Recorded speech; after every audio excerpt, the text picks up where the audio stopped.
ورسوله أما بعد أعوذ بالله من الشيطان الرجيم بسم الله الرحمن الرحيم إن الدين عند الله الإسلام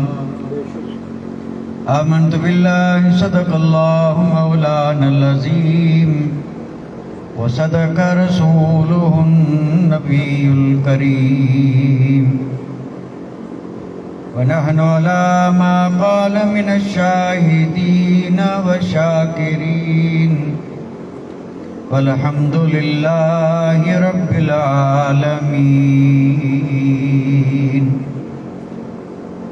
كما قال الله تبارك وتعالى في عظمة شان حبيبه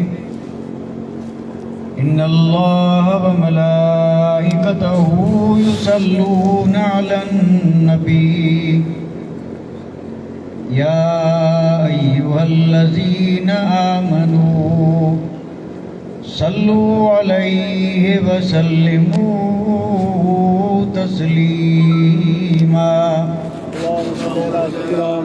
اللهم صل على سيدنا مولانا محمد وعلى آل سيدنا مولانا محمد وبارك وسلم صلاة وسلاما عليك يا رسول الله صلاة وسلاما عليك يا حبيب الله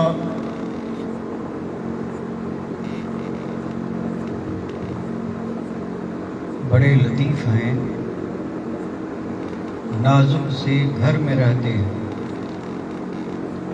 بڑے لطیف ہیں، نازک سے گھر میں رہتے ہیں، اور ہمارے حضور ہماری چشم تر میں رہتے ہیں۔ ماشاءاللہ، ہمارے حضور ہماری چشم تر میں رہتے ہیں، ہمارے دل میں، ہمارے جگر میں رہتے ہیں، ہمارے دل میں، ہمارے جگر میں رہتے ہیں۔ انہی کے گھر ہیں یہ، وہ اپنے گھر میں رہتے ہیں۔ انہی کے گھر ہیں یہ، وہ اپنے گھر میں رہتے ہیں، اور مکان ان کا نہ فرش زمین نہ عرش بری۔ مکان ان کا نہ فرش زمین نہ عرش بری، وہ اپنے چاہنے والوں کے گھر میں رہتے ہیں۔ وہ اپنے چاہنے والوں کے گھر میں رہتے ہیں، اور یہ واقعہ ہے کہ لباس بشر دھوکا ہے۔ یہ واقعہ ہے کہ لباس بشر دھوکا ہے، یہ معجزہ ہے کہ لباس بشر میں رہتے ہیں۔ یہ معجزہ ہے کہ لباس بشر میں رہتے ہیں، اور عقیدت والے کہاں سے چلے اور کہاں پہنچے۔ عقیدت والے کہاں سے چلے اور کہاں پہنچے۔ جو اہل شک ہیں وہ اگر میں مگر میں رہتے ہیں۔ جو اہل شک ہیں وہ اگر میں مگر میں رہتے ہیں، اور ملائکہ بھی عقیدت سے دیکھتے ہیں انہیں۔ ملائکہ بھی عقیدت سے دیکھتے ہیں انہیں، جو خوش نصیب نبی کے نگر میں رہتے ہیں۔ جو خوش نصیب نبی کے نگر میں رہتے ہیں، اور رہیں وہ اپنوں سے غافل، ارے معاذ اللہ، رہیں وہ اپنوں سے غافل، ارے معاذ اللہ، خوشا نصیب ہم ان کی نظر میں رہتے ہیں۔ خوشا نصیب ہم ان کی نظر میں رہتے ہیں۔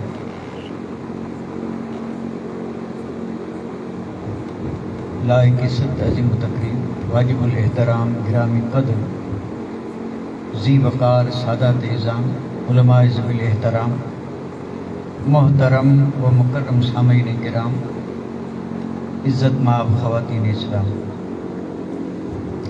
آج کی یہ بابرکت محفل اور یہ مبارک جلسہ جسے شادی خانہ آبادی کے خوشیوں بھرے پر مسرت موقع پہ بطور شکرانہ برکتیں حاصل کرنے کے لیے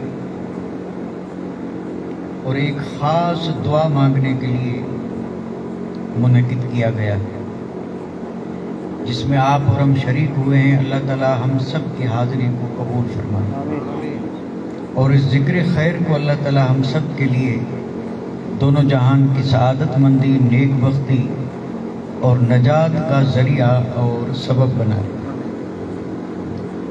بڑے خوش نصیب ہیں وہ لوگ اور قابل مبارکباد حضور کے سچے غلام جو آقا کی اس عظیم سنت کو ہر طرح کے خرافات سے، ناجائز رسومات سے محفوظ رکھتے ہوئے بالکل جائز اور طریقہ مصطفیٰ کے مطابق ادا کر کے اللہ تبارک و تعالیٰ کی اور اس کے حبیب کی خوشنودی حاصل کرتے ہیں۔ اللہ تعالیٰ حضور کے ہر امتی کو ایسی توفیق رفیق عطا فرمائے کہ وہ اس عظیم سنت کو اسی طریقے پہ جو طریقہ مصطفیٰ جان رحمت نے عطا فرمایا اسی طریقے پہ ادا کر کے اور پھر رحمتیں، برکتیں اور اس شادی کو خانہ آبادی کا ذریعہ بنائے۔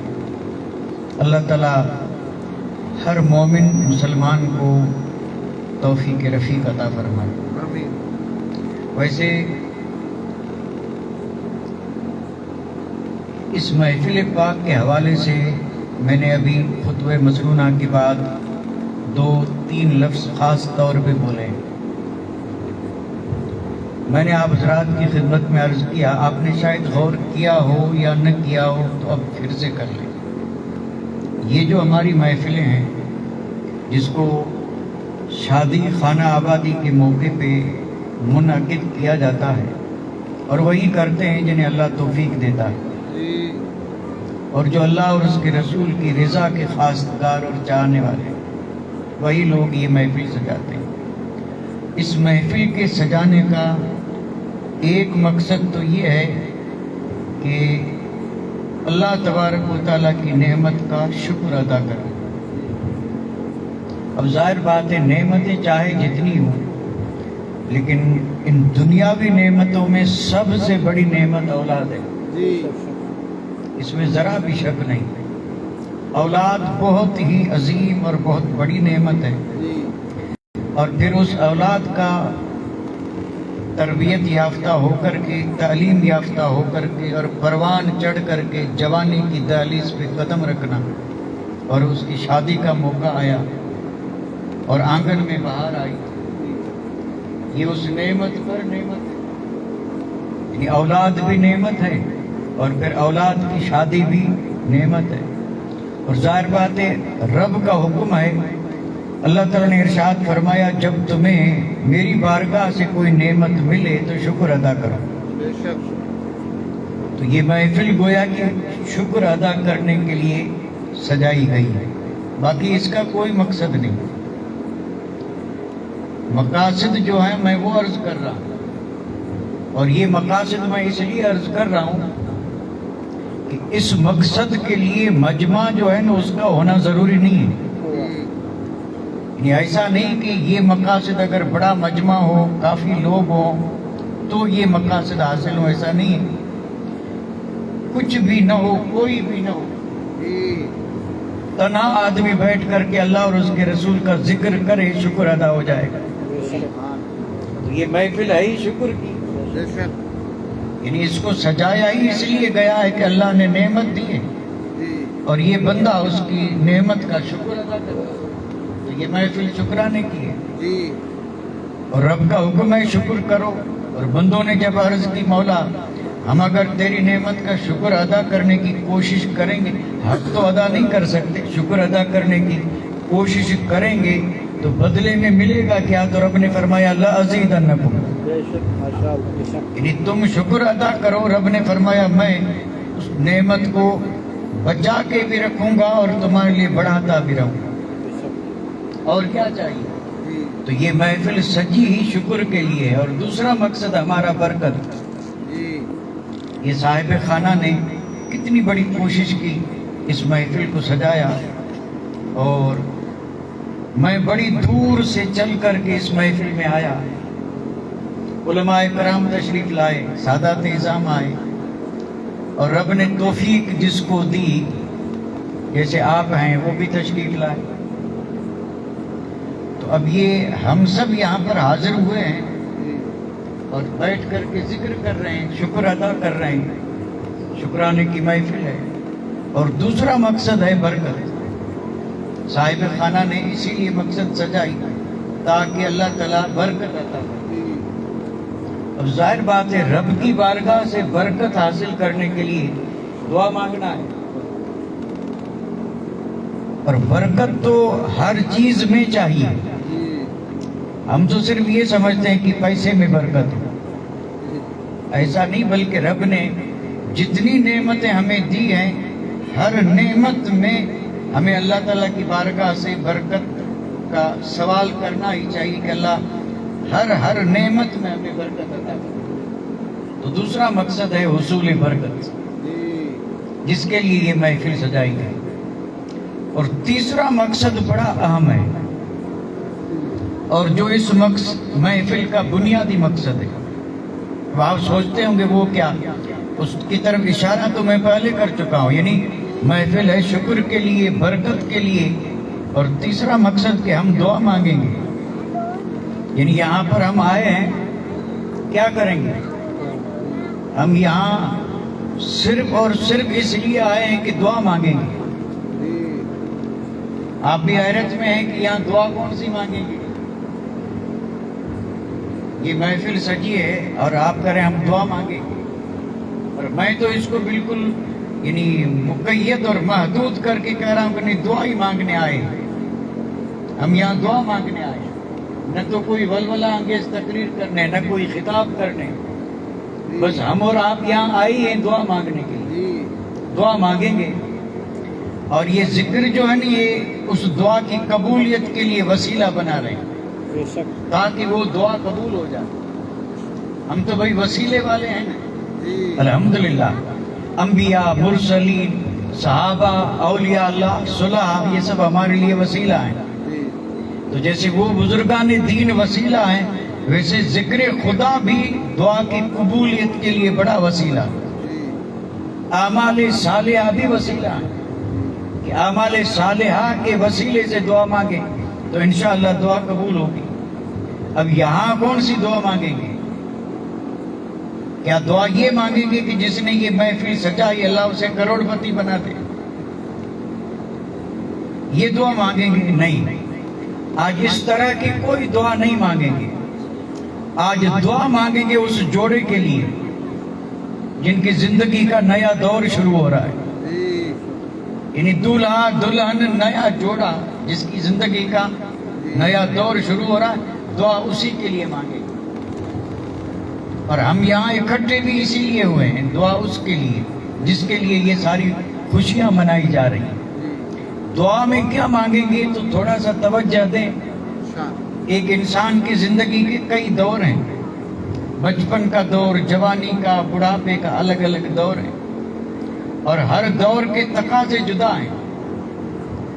اب یہ جن کی شادی ہو رہی ہے، چاہے لڑکا ہو یا لڑکی، شادی سے پہلے ان کا ایک الگ دور تھا، اور جیسے ہی عقد نکاح ہوا اور یہ شادی ہوئی، سنت ادا ہوئی،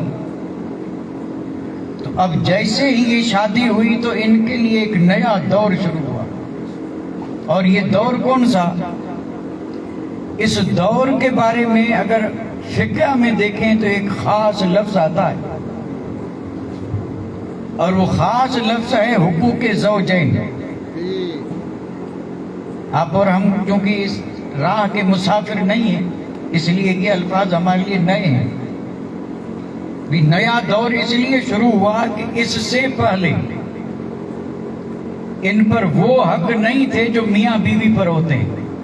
شوہر اور بیوی کے ایک دوسرے پہ جو حق ہیں، جب تک شادی نہیں ہوئی تھی تو نہیں تھے۔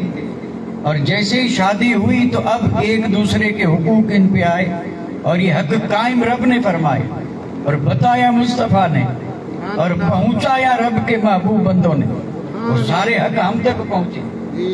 اور جب یہ بات آئی تو دیکھو ایک مومن پر اللہ کے بھی حقوق ہیں، جیسے حقوق اللہ، حقوق العباد سارے بندوں کے بھی حق ہیں، اسی طرح حقوق زوجین ہیں، یعنی میاں بیوی کے حق ایک دوسرے پر۔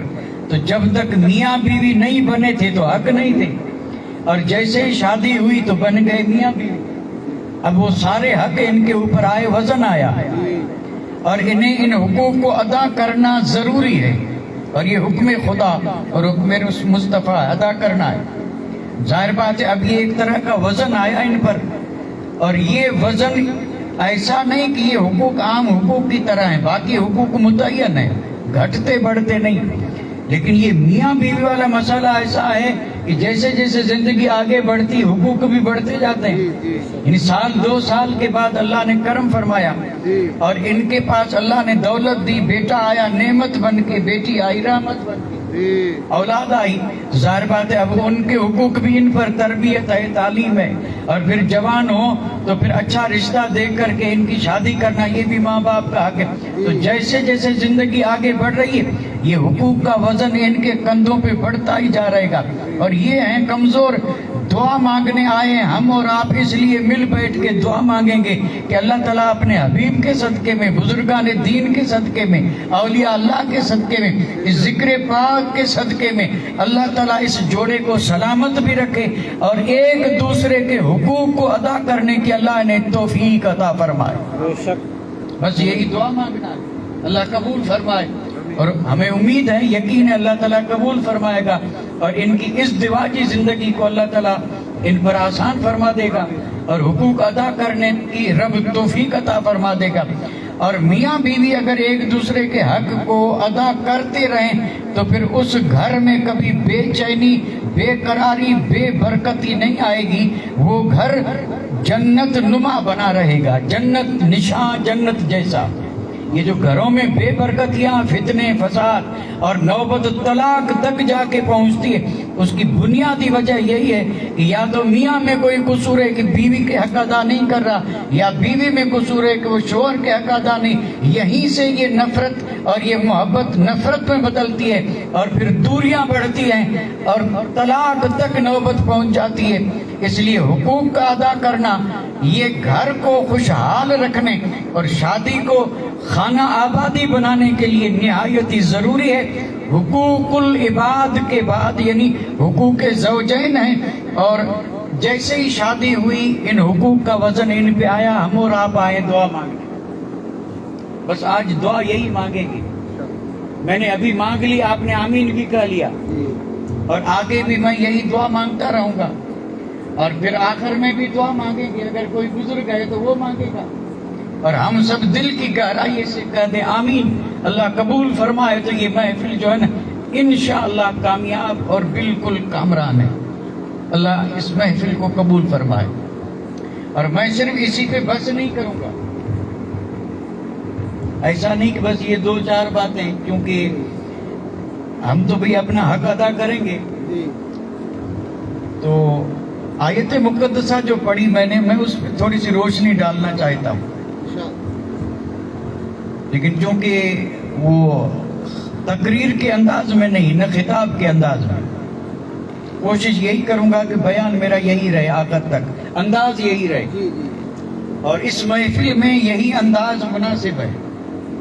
آیت میں نے پڑھی ان الدین عند اللہ الاسلام، بڑی مشہور آیت ہے، اس میں لفظ آیا نا دین کا، اور اسی دین کے ساتھ ایک دوسرا لفظ بھی بولا جاتا ہے، اس کی ترتیب میں تھوڑا سا فرق ہے۔ ہر عام خاص آدمی بولتا ہے، یعنی کیا بولتے ہیں، یعنی دنیا اور دین، دنیا اور دین دو ہی تو چیزیں ہیں، دنیا اور، تو چونکہ جو دنیا کو پہلے رکھتے ہیں وہ بولتے ہی پہلے ہیں دنیا اور بعد میں دین، یعنی پہلے دنیا اور بعد میں دین، اور جنہیں دین پیارا ہے وہ کہتے ہیں دین و دنیا۔ آپ بالکل بالکل آپ کبھی غور فرمائیے بات کرنے والے پہ، اگر دیندار ہوگا تو وہ پہلے دنیا نہیں کہے گا، وہ پہلے کہے گا دین و دنیا، اور جو دنیا کا دیوانہ ہے دین سے کوئی لینا دینا نہیں، وہ کہے گا دین دنیا، دین دنیا، دین دنیا، دنیا دین، دنیا دین۔ اب یہ بولتے ضرور ہے، چاہے جیسے بولیں، چاہے دنیا اور دین کہیں، چاہے دین اور دنیا کہیں، یہ دو لفظ بڑے پرچالت ہیں، لیکن ہم نے کبھی اس کو پہچاننے کی کوشش نہیں کی کہ یہ دنیا ہے کیا اور یہ دین ہے کیا۔ میں بالکل ادب سے، اگر کسی ہزاروں کا مجمع کیوں نہ ہو، سب مومن ہیں الحمدللہ، کلمہ پڑھنے والے، حضور کے عاشق، غوث کے دیوانے، اور بڑی محبت کا دم بھرنے والے، کسی سے پوچھے بجائے دنیا کیا ہے، صحیح جواب دے پائے گا کہ دنیا کسی کہتے ہیں؟ نہیں۔ اور اسی طرح ہم، دین تو ہے ہمارے پاس، لیکن اگر کوئی پوچھے دین کہتے کس کو ہیں، مشکل ہے، بہت مشکل ہے۔ میں تو یہ کہوں گا کہ یعنی 100 میں کوئی ایک ہوگا جو بتا دے گا، باقی ماشاءاللہ بولتے ضرور ہیں لیکن کبھی سمجھنے کی کوشش نہیں کی۔ اب سمجھیں کیسے؟ تو اس کو سمجھانے کا ایک تو طریقہ یہ ہے کہ احادیث کریمہ، قرآن مجید کی آیات اور بزرگوں کے اقوال سے سمجھایا جائے یہ دنیا، یہ دین۔ اور اب ظاہر بات ہے یہ طریقہ بھی میں یہاں نہیں اپناؤں گا، کیونکہ اس کی یہاں ضرورت نہیں ہے، نہ آیات کی نہ احادیث کی۔ میں کوشش یہ کروں گا کہ بات بھی سمجھ میں آ جائے اور بات بھی ایسی ہو جو ہمارے حال کے موافق ہو، نہ زیادہ بھاری نہ زیادہ اس میں سوچنا پڑے۔ اس انداز میں میں آج پہلے آپ کو یہ سمجھا رہا ہوں کہ دنیا کیا ہے اور دین کیا ہے، اور پھر یہ اگر میں نے دیکھ لیا کہ آپ اس کو سمجھ چکے ہیں تو پھر میں ایک قدم آگے بڑھاؤں گا، اور پھر جہاں تک ہم چلیں گے سفر ساتھ رہے گا، چلتے رہیں گے، ورنہ کوئی ضروری نہیں ہے کہ چلتے ہی رہیں، کوئی ضروری نہیں، جہاں تک آپ نے ساتھ دیا میں چلتا رہوں گا۔ یعنی دین اور دنیا بولتے ہیں کہ نہیں، پہلے دین پھر دنیا، اور میں سمجھانے کے لیے پہلے دنیا کو لے رہا ہوں، پہلے بالکل آسان معاملہ ہے۔ دنیا کسے کہتے ہیں؟ یہ جگ جو ہے نا، یہ جگ، اس میں جو ہے سب دنیا۔ سوچیں میں کیا بول رہا ہوں۔ یہ جہان جو ہے نا، جہان جس میں ہم جی رہے ہیں، جس کی ابتدا انتہا کا ہمیں کوئی علم نہیں، یہ کب سے ہے کب تک ہے کوئی پتہ نہیں۔ یہ جہان عالم رنگ و بو، بے شک عالم رنگ و بو، یہ سارا جہان، میں یہ کہہ رہا ہوں کہ دنیا، یہ دنیا ہے، اور اس میں کیا کیا ہے کوئی کسی کی ہمت ہی نہیں کہ سب بتا سکے۔ یعنی اتنی لمبی، اتنی چوڑی، اتنی پرانی یہ دنیا، اس میں کسی چیز کی کمی نہیں، لیکن اس کی کسی بھی چیز کو لیں گے دنیا، اور ہم بڑی بڑی چیزوں میں کیوں جائیں بھائی؟ یہ ہیرے موتی جواہر، یہ لال، یہ سونا چاندی، یہ سب کیا ہے؟ دنیا۔ خیر وہ تو ہمارے درس سے باہر کی بات ہے، میں تو وہ بات کروں جو ہمارے لیے روزانہ جو سامنے آلی۔ یہ کھانا کیا ہے؟ دنیا۔ پینا دنیا، یہ پہننا دنیا، یہ کمانا، اب گنتے چلے جائیے، یہ آپ کی بازاریں، بازار کی رونق، اور یہ بڑے بڑے مول، دکانیں، اور یہ مکان، کاروبار، یہ سب کیا ہے؟ یہ کھیتی باڑی، یہ مال مویشی، جو بھی اس جگ میں جو ہے سب دنیا۔ بھائی چاہے بادشاہی ہو، چاہے وزارت ہو، چاہے عمارت ہو، چاہے لشکر ہو، چاہے ہتھیار ہو، چاہے گولہ بارود ہو، یہ زمین، یہ آسمان، یہ سورج، یہ چاند، یہ ستارے، یہ ہوا، یہ فضا، اور یہ پوری دنیا جو بھی دیکھے سب کیا ہے؟ دنیا، سب دنیا۔ گننے جائیں تو گن بھی نہیں سکتے، ٹھیک ہے یہ دنیا۔ میں نے صرف کوشش کی، اللہ کرے ہم اس پہ سوچیں، یہ سب دنیا ہے۔ اور آج سے نہیں پتہ نہیں کب سے ہے. اور پھر یہ کب سے ہے تو ایسا نہیں کہ ایک رنگ میں، رنگ بھی بدلتی ہے. کبھی 2 رنگ میں تھی اور آج 7 رنگ میں. کبھی 2 رنگی تھی دنیا، آج 7 رنگ. اور ہو سکتا ہے کہ کل ایک اور رنگ آ جائے، 8 رنگی بن جائے. یہ رنگ بدلتی دنیا. اور اسی دنیا کو، یہ جو میں کہہ رہا ہوں دنیا، اسی دنیا کو قرآن مجید میں رب نے فرمایا دغا باز دنیا، دھوکے باز. یہ دنیا جو ہے نا بھائی، چاہے جتنی اچھی لگے، چاہے جتنی خوبصورت لگے، چاہے جتنی میٹھی لگے، لیکن ہے دغا باز، دھوکے باز، غدار ہے یہ دنیا. اور فانی ہے یہ دنیا، کھیل تماشا ہے یہ دنیا. یہ قرآن کے فیصلے ہیں. اور بزرگوں کے تو فیصلے اپنی جگہ پہ، رنڈی ہے یہ دنیا. صبح ایک کے ساتھ، شام کو دوسرے کے ساتھ. اس نے کسی کا ساتھ نہیں دیا. بھلے کتنی بھلی لگے، پر رونق لگے، چمکدار لگے، خوبصورت لگے، پیاری لگے، میٹھی لگے، لیکن ہے غدار، ہے دھوکے باز، اور ہے یہ فنا ہونے والی. یہ سارے فیصلے اپنی جگہ پہ، یہ ساری دنیا کی بہار ہیں. لیکن دنیا چاہے جیسی ہو، یہ دنیا رب کو پسند نہیں. اللہ کو یہ دنیا پسند نہیں. اور جب اللہ کو پسند نہیں تو رسول اللہ کو پسند نہیں. اور جب رسول اللہ کو پسند نہیں تو جو رسول والے ہیں انہیں بھی پسند نہیں.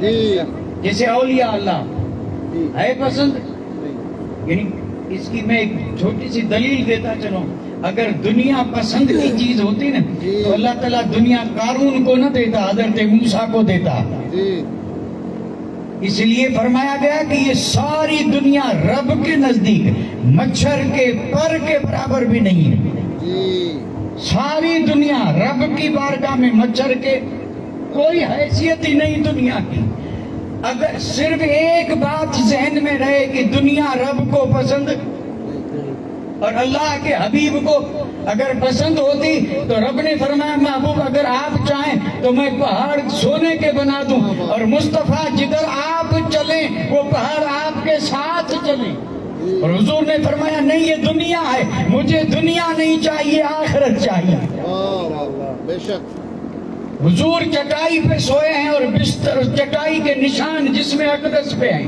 اور مولا علی تشریف لائے اور آپ نے حضرت فاروق اعظم آئے اور کہنے لگے یا رسول اللہ، یہ قیصر کسریٰ کے شہنشاہ نرم نرم گدوں پہ بستروں پہ سوئیں اور آپ کائنات کے مالک و مختار ہو کے چٹائی پہ لیٹے ہیں اور نشان پڑے، اجازت دیں تو گدا بنا لوں. حضور نے فرمایا گدا دنیا والوں کے لیے، مجھے دنیا پسند نہیں، آخرت پسند ہے. سبحان اللہ. یہ دنیا نہ تو اللہ کو پسند نہ. اور مولا علی کی بارگاہ میں آئی تھی یہ دنیا سج دھج کے، دلہن بن کے، سنور کے، اور ایڑی سے لے کے چوٹی تک پورے زیورات سے مزین ہو کے یہ آئی. مولا علی کے سامنے آئی. آپ نے پوچھا کون کا دنیا؟ فرمایا یہاں کیوں آئی؟ میں تو تجھے پہلے ہی 3 طلاق دے چکا ہوں.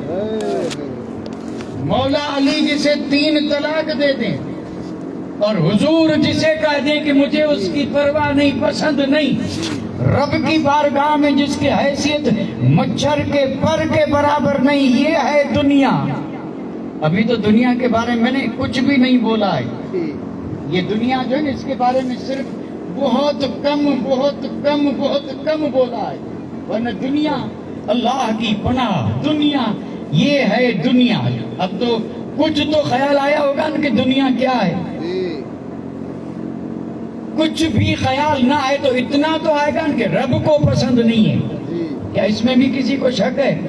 میں نے دلیل سے بات کی ہے کہ اگر دنیا رب کو پسند ہوتی تو نبیوں کو دیتا، رسولوں کو دیتا، ولیوں کو دیتا. رب نے انہیں نہیں دی. رب نے دنیا اپنے دشمن کو دی، کیونکہ جو ناپسند ہیں رب کو جو پسند نہیں وہ بھی ان کو دی، وہ بھی ان کو دی. تو فیصلہ کیا ہوا؟ دنیا فانی ہے، دنیا غدار ہے، دنیا رنگ بدلتی ہے، اور اس کے پھندے میں نہ پھنسنا. یہ دنیا اللہ کو پسند نہیں، رسول اللہ کو پسند نہیں، اولیاء اللہ کو بھی پسند نہیں.